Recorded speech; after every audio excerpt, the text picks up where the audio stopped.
देहरादून से बड़ी खबर। पूर्व सीएम त्रिवेंद्र सिंह रावत को बड़ी राहत मिली है। उनके खिलाफ सीबीआई जांच की मांग रद्द कर दी है। सुप्रीम कोर्ट ने रद्द करने का आदेश दिया है। सुप्रीम कोर्ट ने कहा बिना तथ्यों के कोई औचित्य नहीं सीबीआई जांच का। विधायक उमेश कुमार ने सीबीआई जांच की मांग की थी।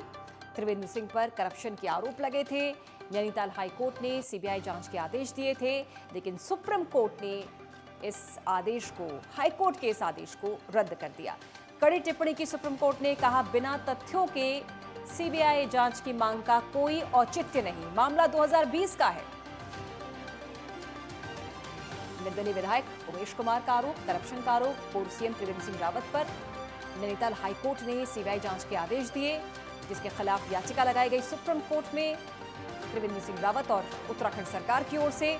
सुप्रीम कोर्ट का बड़ा फैसला, सीबीआई जांच की मांग को रद्द किया है। नैनीताल हाईकोर्ट के आदेश को रद्द किया है सुप्रीम कोर्ट ने। ये बड़ी राहत पूर्व सीएम त्रिवेंद्र सिंह रावत के लिए। सुप्रीम कोर्ट ने तल्ख टिप्पणी में कहा कि बिना तथ्यों के कोई औचित्य नहीं है सीबीआई जांच का। करप्शन के आरोपों में घिरे थे पूर्व सीएम त्रिवेंद्र सिंह रावत। नैनीताल हाईकोर्ट ने सीबीआई जांच के आदेश दिए थे इस मामले को लेकर, लेकिन न नोटिस दिया और न ही पक्ष जाना, जिस पर सुप्रीम कोर्ट ने तल्ख टिप्पणी करते हुए कहा कि बिना किसी का पक्ष जाने सीबीआई जांच की मांग का कोई औचित्य नहीं। हाईकोर्ट के फैसले को रद्द करने का आदेश सुप्रीम कोर्ट का, और यह बड़ी राहत पूर्व सीएम त्रिवेंद्र सिंह रावत के लिए।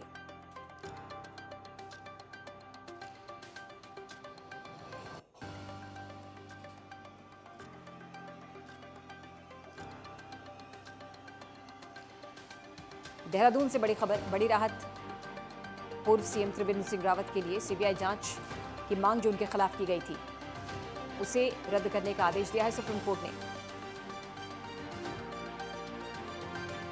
2020 का ये मामला, जब झारखंड के प्रभारी थे त्रिवेंद्र सिंह रावत, उस दौरान पद के दुरुपयोग का आरोप लगाते हुए फोन लाइन पर पूर्व सीएम त्रिवेंद्र सिंह रावत इस समय हमारे साथ फोन लाइन पर है। त्रिवेंद्र जी, बहुत बहुत स्वागत आपका नेटवर्क 10 में, और बहुत सारी शुभकामनाएं। अंततः सत्य की जीत हुई।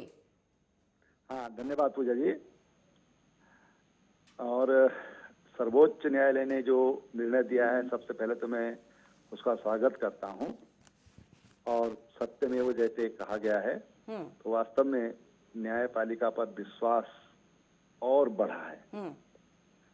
हाई कोर्ट के निर्णय को सुप्रीम कोर्ट के विद्वान न्यायाधीश जी ने एक सिरे से खारिज कर दिया और बड़े कड़े शब्दों में कहा है कि ये प्राकृतिक न्याय के खिलाफ है। और कहा कि ये जब ये जो अपील की गई है जो प्रतिपक्ष के द्वारा, ये न्यायालय के समय को खराब कर रही है। तो एक तरह से कड़ी फटकार न्यायालय ने लगाई है जी।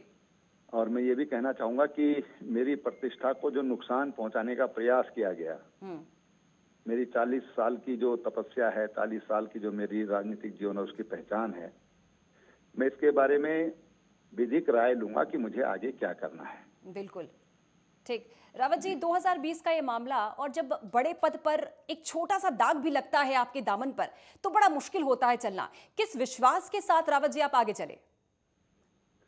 देखिए, मैं तो एक विचारधारा से जुड़ा हुआ और हमेशा मैंने सुचिता और न्याय की लड़ाई लड़ी है, और कभी भी मैं असत्य के सामने झुका नहीं हूं।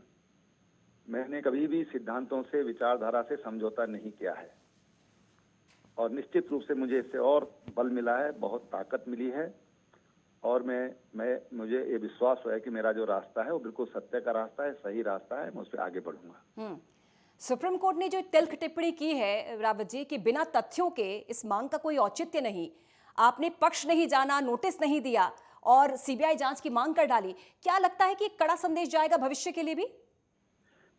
जी बिल्कुल, ये उन न्यायाधीश के लिए भी एक संदेश है कि जिन्होंने न कोई प्रेयर थी, न किसी तरह की कोई अपील जैसे कहा जा सकता है। जिस तरह के निर्णय लेते हैं, इस तरह के फैसले देते हैं, उनके लिए भी एक सबक है, एक संदेश है सर्वोच्च न्यायालय का। त्रिवेंद्र सिंह रावत जी, जिस समय ये आरोप आप पर लगा, आप सियासत के सबसे ऊंचे मुकाम पर थे, लेकिन जब कहते हैं कि आदमी का वक्त बुरा शुरू होता है या चुनौतियां उसको घेरती हैं, तो कई बार अपने भी साथ नहीं देते। क्या आपके साथ भी वो क्षण आया, वो पल आया जब आपके अपने भी अपने साथ ना रहे हों?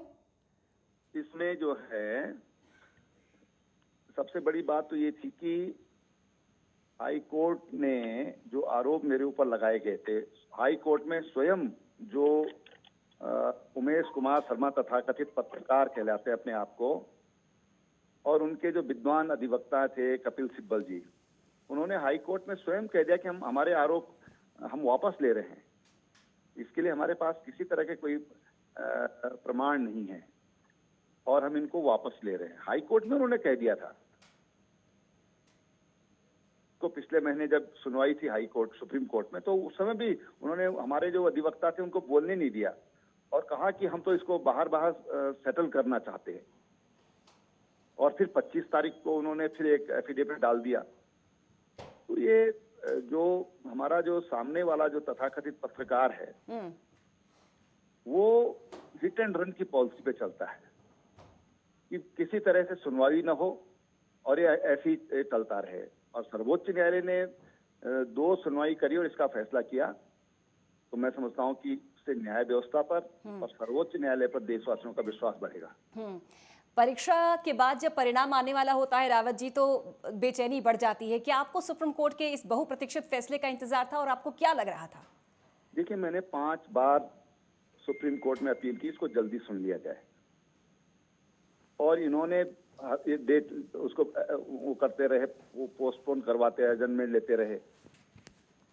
तो मुझे तो पूरा विश्वास था और मुझे किसी तरह की कोई घबराहट नहीं थी, किसी तरह का कोई मुझे तनाव नहीं था कि ये निर्णय मेरे खिलाफ जाएगा, क्योंकि मैं सही हूं ये मुझे मुझसे अच्छी तरह कौन समझ सकता है। और इसलिए मुझे पूरा विश्वास था। लेकिन हाँ, मेरी प्रतिष्ठा को ठेस पहुंचाने का इन लोगों ने प्रयास किया। रावत जी, सुप्रीम कोर्ट का ये फैसला, ये बड़ा आदेश क्या ऐसे लोगों के लिए आईना है? क्या कड़ा संदेश है, क्या कड़ा सबक है जो लोगों को अपने दाव पेच में फंसाते हों, बेबुनियाद आरोप लगाते हों, बिना तथ्यों के आधार पर आरोप लगाते हों और लंबी लड़ाई लड़ते हों उसके लिए? पूजा जी, जो ये लोग हैं, इनकी तो पूरी जांच हो जाए तो सब चीज सामने आ जाएगा। ये लोग किस तरीके से ब्लैक मेलिंग करके पैसा कमाते हैं, किस तरह से तमाम तरह के फर्जी स्टिंग करके लोगों को फंसाते हैं, उलझाते हैं। तमाम तरह का षड्यंत्र किया। मेरे साथ भी इस तरह का षड्यंत्र करने का प्रयास किया गया, लेकिन मैंने स्पष्ट कहा था कि इन लोगों के मुख्यमंत्री निवास पर ऐसे लोग जो भी है, मुख्यमंत्री निवास में ऐसे लोगों को प्रवेश मिलना ही नहीं चाहिए। मैंने बहुत कोशिश करी और इस तरह के कर चुके हैं बहुत सारे लोगों के साथ। हजारों स्टिंग इन लोगों ने किए होंगे और उनसे उन्होंने पैसे वसूले, मैं कह सकता हूँ। रावत जी, कभी कोई ऐसा पल जब आपको लगा हो कि डगर मुश्किल हो रही है, आरोप ज्यादा लग रहे हैं, बेबुनियाद लग रहे हैं? कभी कोई ऐसा महसूस आपको पल हुआ जब आपको लगा हो कि शायद ये जंग आप जीत ना पाए? नहीं पूजा जी, देखिए मैं आपको बताऊं, मेरे एक क्षण भी मेरे को कभी इस तरह का ख्याल मेरे दिमाग में नहीं आया, क्योंकि मैंने कहा कि मैं अपने आप को कौन जान सकता है इससे ज्यादा कि मैंने क्या किया और क्या नहीं किया।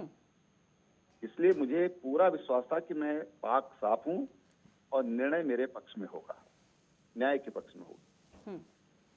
जी, बहुत शुक्रिया त्रिवेंद्र सिंह रावत जी जुड़ने के लिए नेटवर्क 10 के साथ। बहुत सारी धन्यवाद। शुभकामनाएं सर, आपको बहुत सारी शुभकामनाएं।